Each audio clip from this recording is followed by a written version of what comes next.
యేసు నామములో మీకు శుభములు సమృద్ధిగా కలుగునుగాక. మధురం నీ వాక్యం అనే కార్యక్రమానికి స్వాగతం. ఈరోజు మనం శిష్య లక్షణములు అనే అంశం ధ్యానించుకుందామండి.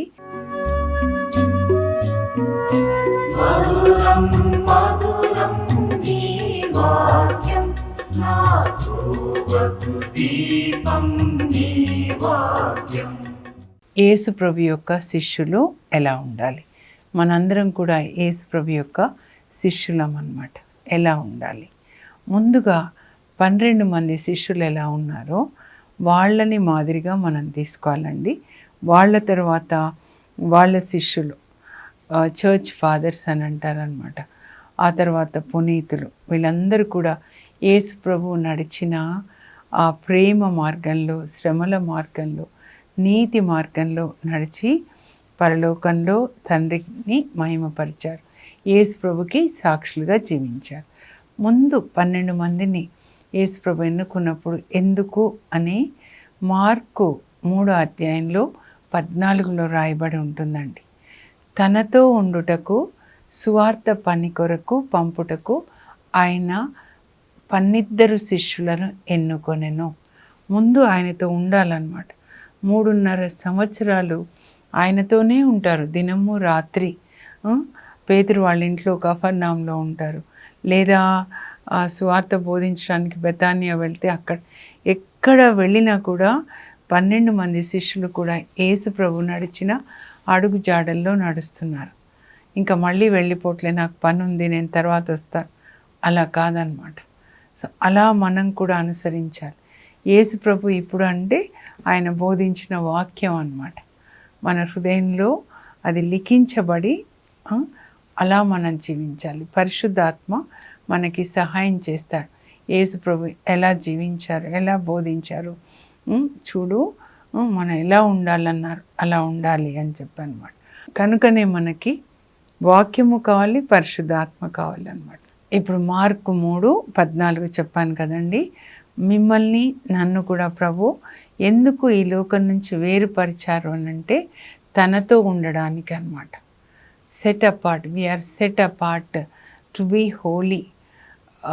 అపోస్తల కార్యాలు 13:2లో వాళ్ళందరూ ప్రార్థన చేస్తారనమాట. యాంటియోకియాలో ఉన్నటువంటి 5 ప్రవక్తలు ఇంకా వాళ్ళు ప్రార్థన చేస్తుంటే అప్పుడు పరిశుద్ధాత్మ దేవుడు మాట్లాడతారు, బర్నబాని సౌలుని నా పని కొరకై వేరుపరచండి. సో మన అందరినీ కూడా యేసు ప్రభు పని కొరకు ఆయనకి సాక్షులుగా ఉండడానికి ఈ లోకం నుంచి వేరుపరిచారు. ఇది ముందు మనం గ్రహించాలండి. దేవునికి, యేసు ప్రభుకి సాక్షులుగా దేవుని రాజ్యాన్ని స్థాపించడానికి అన్నమాట. అయితే ఈరోజు సువార్త పఠనం ఏంటంటే మత్తయి సువార్త అండి, 10వ అధ్యాయంలో 37 నుంచి 42 వరకు అన్నమాట. సో ముందు అది చూద్దాము. అసలు 10వ అధ్యాయం అంతా కూడా మళ్ళా చదివితే ఈరోజు చదువుకోనండి. ఇది యేసు ప్రభు యొక్క 2వ ప్రసంగము. తన శిష్యులకి మాత్రమే ప్రత్యేకంగా ఆదేశాలు ఇస్తారు. మరి ఆ కొండ మీద ప్రసంగం మొదటి ప్రసంగం కదండి, మత్తయి 5, 6, 7 అధ్యాయాలు. అది అందరి కొరకు, భూమి మీద ఉన్న అందరి కొరకు అన్నమాట. కానీ యేసు ప్రభు శిష్యులు ఎలా ఉండాలి అని ఆయన 12 మందికి ఆదేశాలు, నా కొరకు నీ కొరకు అని మనందరం చదువుకోవాలండి. ఆయన వాళ్ళని సువార్త పని కొరకు పంపిస్తున్నారనమాట. పంపించినప్పుడు చెప్తున్నారు, పరలోక రాజ్యం సమీపించిందని చెప్పండి. పరలోక రాజ్యం అంటే యేసు ప్రభువే. పరలోక రాజు వచ్చేసాడు భూమి మీదకి. కనుక ఆయన మన హృదయంలో రాజుగా ఉండాలి. క్రీస్తు రాజు పండుగ అన్నమాట. ఇంకా చివరికి November 22 ఆగమన కాలానికి ముందు వచ్చే పండుగ. అప్పటి వరకు ఇవన్నీ ఆర్డినరీ సండేస్ అంటారనమాట, సామాన్య ఆదివారాలు. అంటే ఇప్పుడంతా ఎవరు అనంటే మన హృదయంలో యేసు ప్రభు రాజుగా పరిపాలిస్తాడు. రాజు ఏం చేస్తాడండి? శాసనాలు చేస్తాడు. సో ఆ శాసనాల్ని మనం పాటించాలి. మనల్ని కాపాడుతారు శత్రువు నుంచి యుద్ధం చేసి, మనల్ని పోషిస్తారు మంచి కాపరి. ఇవన్నీ పోషించడము, కాపాడము, దీవించడం ఎప్పుడు చేస్తారనంటే మనం ఆయనకి విధేయించాలి. రాజ శాసనాల్ని మనం పాటించాలన్నమాట. అందుకే 41 కీర్తన 11లో రాకుమారి రాజు నీ సౌందర్యంనకు మురిసిపోను, ఆయన నీకు అధిపతి కనుక నీవు ఆయనకు నమస్కరించు. అంటే ఇలా కాదండి, నీవు ఆయన వాక్యానికి విధేయించు అని. ఎక్కడ విశ్వాసం అని వస్తుందో బైబిల్లో విధేయించు అని మనం రాసుకోవాలండి. అబ్రహాం విశ్వాసమునకు తండ్రి అంటే అబ్రహాం దేవుడు చెప్పిందంతా విధేయించాడనమాట. అందువల్ల ఇప్పుడు ఆయన పిల్లలు ఆశీర్వాదాలు పొందుతూ ఉన్నారు. ఓకేనా? సో మత్తయి 10 అంతా మీరు చూస్తే సువార్త బోధించండి, రోగులను స్వస్థపరచండి, ఆ తర్వాత మీరు ఇంట్లో అడుగు పెడితే ఆ ఇంటిని నా పేరిట ఆశీర్వదించండి. ఇది మీరు తప్పకుండా నేర్చుకోవాలి. ఎవరింటికి వెళ్ళినా ముందు ఆ ఇంటిని ఆశీర్వదించండి. యేసు ప్రభు రక్షణ ఇంటికి వచ్చునుగాక. మంచి కాపరిగా ఉండి ఈ కుటుంబంలో అందరినీ కాపాడుదురుగాక. ఈ కుటుంబంలో బిడ్డలకి బంగారు భవిష్యత్తు ఇచ్చుదురుగాక. అనారోగ్యంగా ఉన్న వాళ్ళకి స్వస్థత, వృద్ధులకి స్వస్థత, కుటుంబంలో ప్రేమ ఉండునుగాక. ఎవరి వివాహాలు కావాలో దేవుని చిత్త ప్రకారం వివాహాలు జరుగునుగాక. మనం ఒక ఇంటికి వెళ్ళామంటే దేవుని వాక్యాలు, ఆశీర్వాదాలు ఆ ఇంట్లో పలకాలన్నమాట. అదే చెప్తున్నారు ఈరోజు. ఇది నేర్చుకోనండి. మీరు ఎవరింటికి వెళ్ళినా మీరు ఆ ఇంటిని ఆశీర్వదించండి అని చెప్తున్నారనమాట. ఇంకా తర్వాత ఏంటంటే సువార్త బోధించేటప్పుడు చాలా శ్రమలు వస్తాయి. తోడేళ్ల గుంపులోనికి గొర్రె పిల్లల్ని పంపించినట్లు మిమ్మల్ని పంపిస్తున్నాను. అలాగేనండి, పేతురు యోహాను రోమ్కి వెళ్ళి సువార్త బోధిస్తే అక్కడ తోడేళ్ళండి చీల్చి చెండాడుతాయి. పేతురుని తలక్రిందులుగా సిలువ వేస్తాడు ఆ నీరో చక్రవర్తి క్రీస్తు 67లో. అలాగే పౌల్ని గొడ్డలతో నరుకుతాడు. ఇంకా ప్రతిరోజు రాత్రి క్రైస్తవుల్ని బంధించిన వాళ్ళని చాపల్లో చుట్టి వీధి దీపాలుగా వాడుకునేవాడంట. చాపల్లో చుట్టి ఆ మీద తారు పోసి ఒత్తి పెట్టి వెలిగించి ప్యాలెస్ నుంచి మెయిన్ గేట్ వరకు అనమాట నీరో చక్రవర్తి అలా వీధి దీపాలుగా వాడుకునేవాడంట. ఎంతమందో ప్రభు కోసం ప్రాణాలు ఇస్తారండి. అలా బోధిస్తాడనమాట పేతురు. సో అట్లా ఉంటుంది సువార్త బోధన అనేది. కంఫర్టబుల్గా ఉండదు. యేసు ప్రభుని కూడా బెల్జబూల్ అని పిలుస్తారు. అంటే సాతాన్ రాజ్యంలో ఒక పిశాచ్ అనమాట. మిమ్మల్ని ఇంకెంత హీనంగా పిలుస్తారో కానీ ధైర్యాన్ని కోల్పోకూడదు. నేను మీకు తోడుగా ఉంటాను. ప్రభు చెప్తారు, చివరి వరకు మీరు నమ్మకంగా నిలబడండి, అప్పుడే కష్టాల్ని సహించి చివరి వరకు నిలబడిన వాడు గెలుస్తాడు అని చెప్తారనమాట. ఇంకా సువార్త బోధనలో మీరు ఎవరికి భయపడాలి, మీ ప్రాణాలు తీసే వాళ్ళకి మీరు భయపడొద్దు అని చెప్తారనమాట. ఇంకా ఇప్పుడు ఈరోజు సువార్త మత్తయి 10:37 నుంచి అనమాట.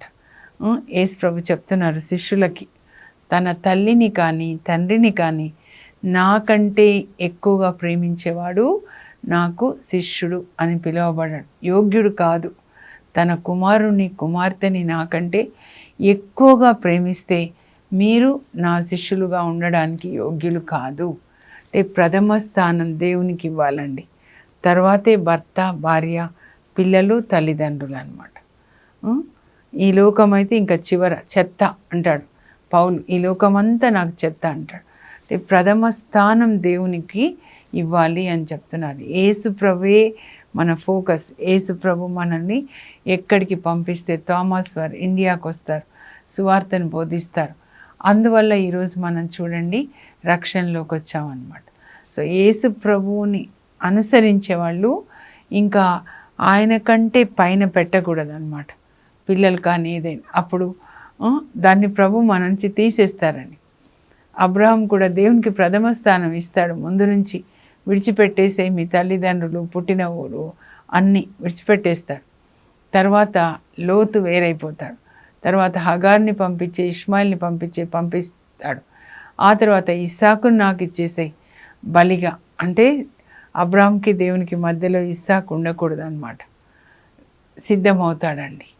అన్ని పరీక్షల్లో ఆయన గెలుస్తాడనమాట.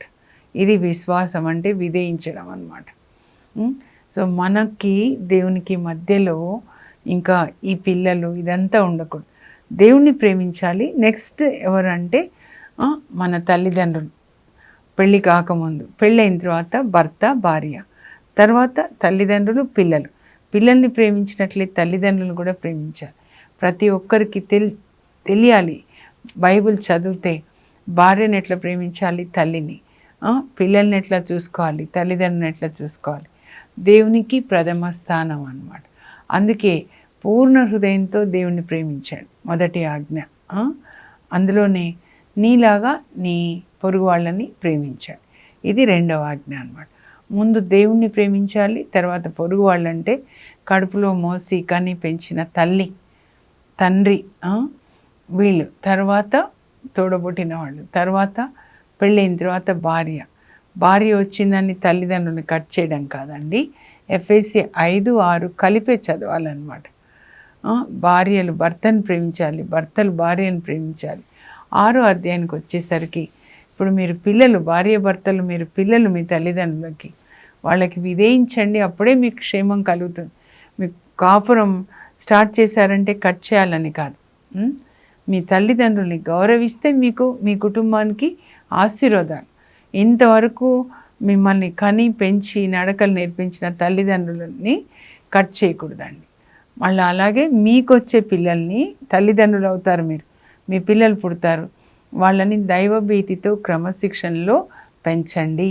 భార్య భర్తలు ఒకవైపు తల్లిదండ్రులను చూసుకోవాలి, దేవుడు మీకు ఇచ్చిన పిల్లల్ని కూడా చూసుకోవాలి. ముందుగా ఏమంటాడంటే మద్యపానంతో మత్తిల్లకండి, అది మిమ్మల్ని నాశనం చేస్తుంది.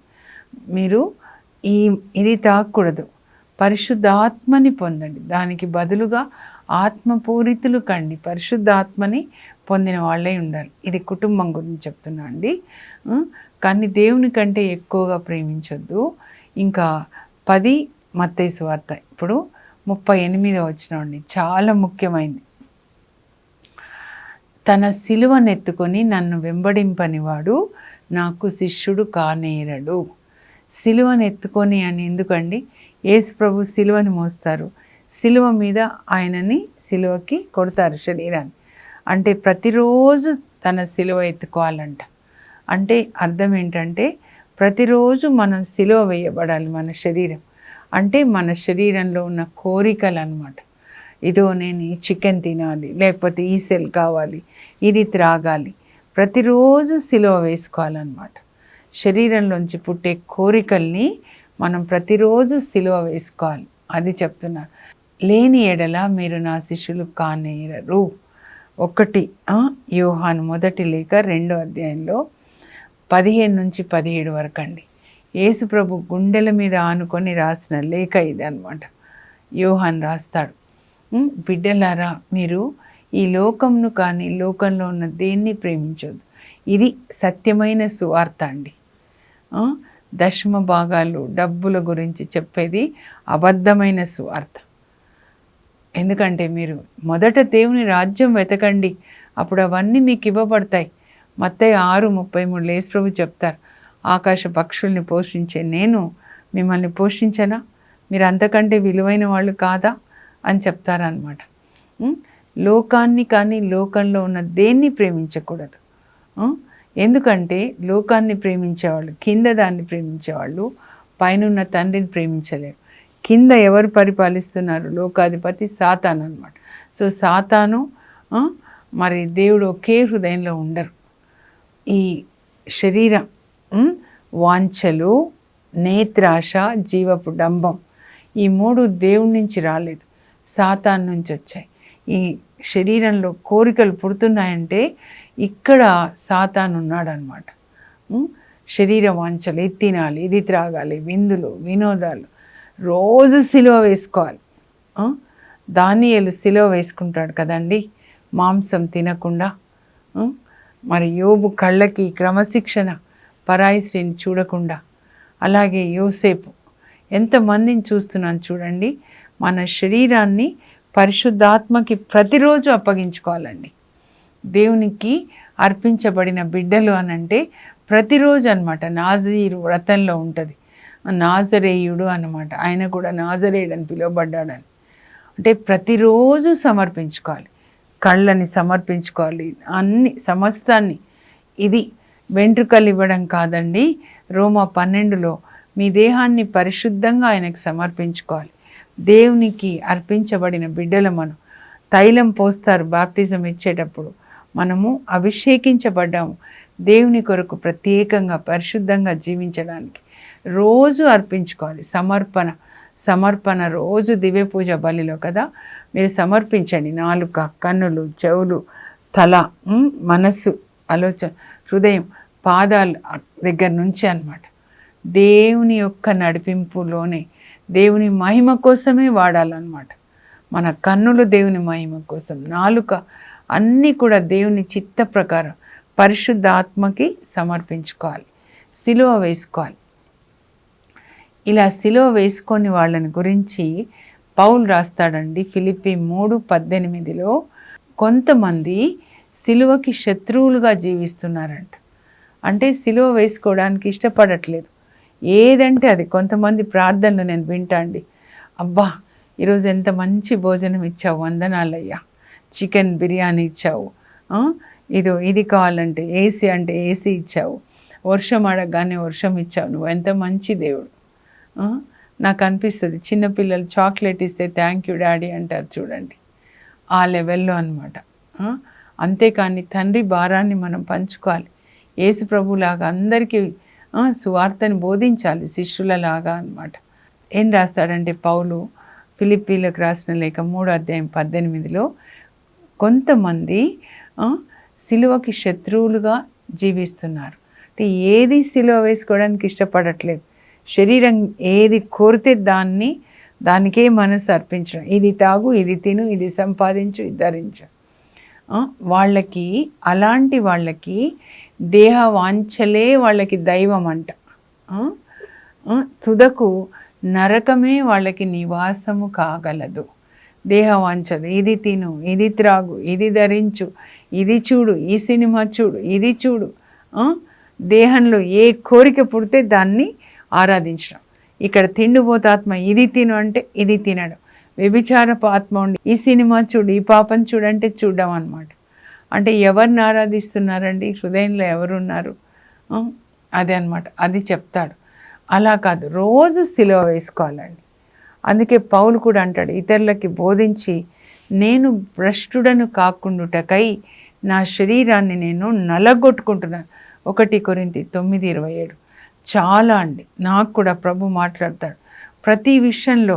ఆయనకి దగ్గరగా వస్తుంటే చాలా విషయాలు, ఏం తినాలి, ఏం తినకూడదు, పాపమా, దానియేలు మాంసం తినలేదంటే తింటే పాపమా, రేకాబీలు తాగలేదండి.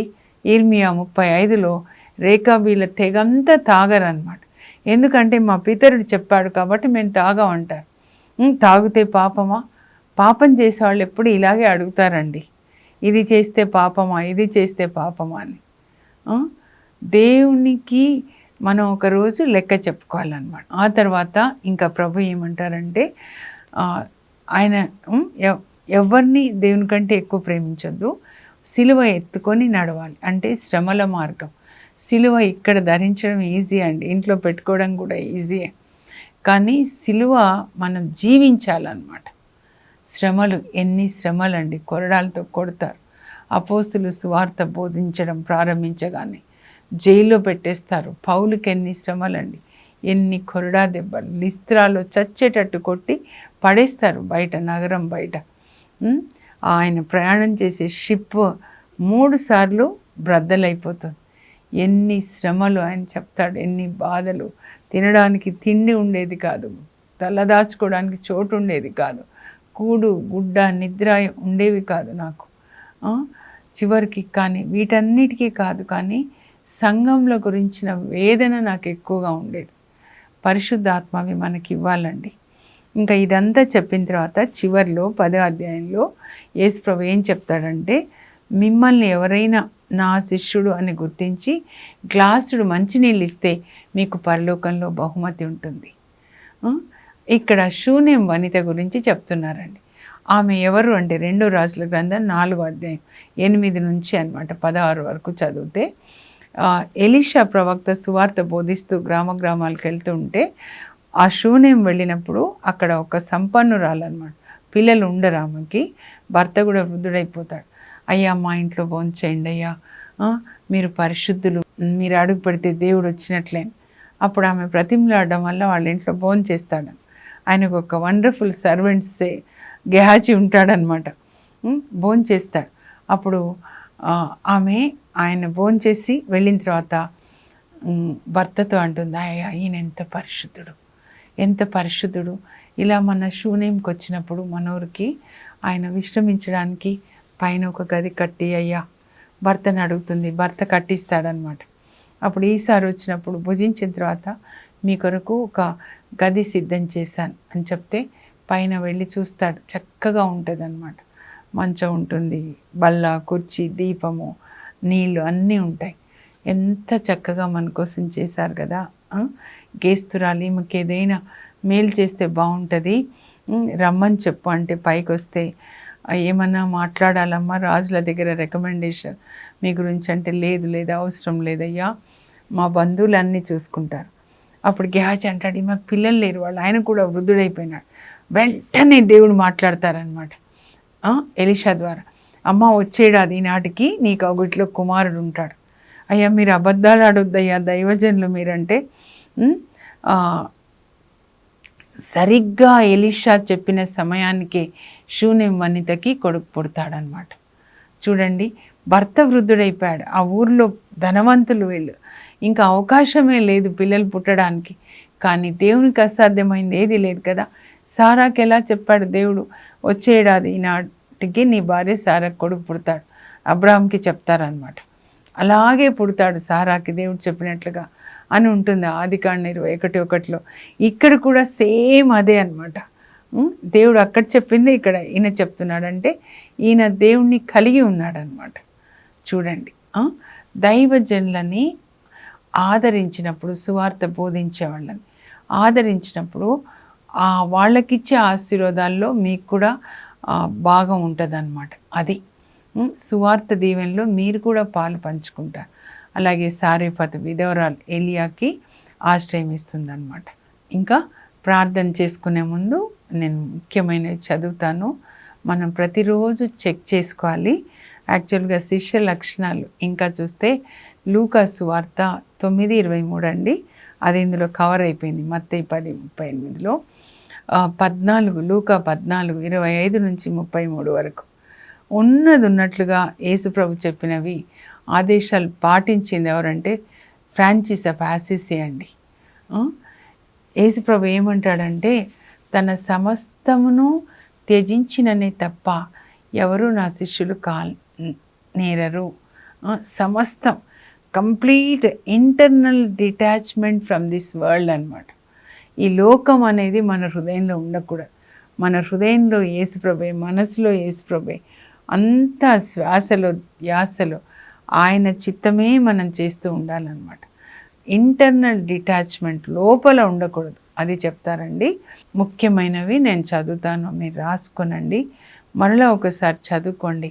10వ అధ్యాయము ఒక అద్దంలాగా నేను ఎంతవరకు పాటిస్తున్నాను. బైబిల్ గ్రంథం అంతా అంతే, అద్దంలో చూసుకొని సరి చేసుకున్నట్లుగా మన ఆత్మని సరి చేసుకోవాలి.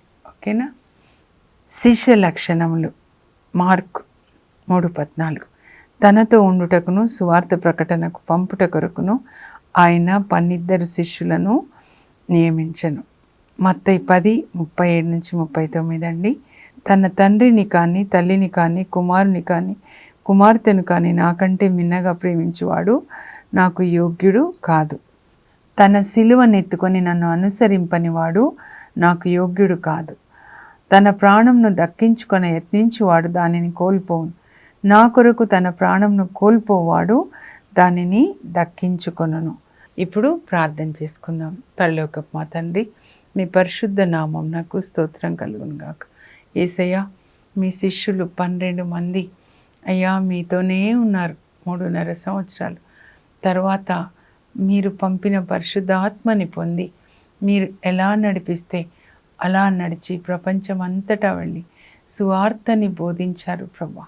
మేము కూడా అలాగే మీరు నడిచిన అడుగుజాడల్లో, అపోస్తులు నడిచిన అడుగుజాడల్లో, పునీతులు నడిచిన అడుగుజాడల్లో నడిచి మీకు సాక్షులుగా జీవిస్తూ సువార్తని ప్రకటించడానికి కృప దయచేయండి. మా హృదయంలో, మనస్సులో మీరే ఉండేటట్లుగా మాకు కృప దయచేయండి. మేము మా శరీర వాంఛల్ని సిలువ వేసుకోవడానికి మాకు పరిశుద్ధాత్మ శక్తిని దయచేయండి ప్రభా. యేసు పరిశుద్ధ నామంలో అడుగుచున్నాం తండ్రి, ఆమెన్. యేసు నడిచిన అడుగుజాడల్లో ప్రేమ మార్గంలో నడిచే వాళ్ళే ఆయన యొక్క శిష్యులు. ఆ కృప దేవుడు మనందరికీ దయచేయును గాక. God bless you. Have a blessed day.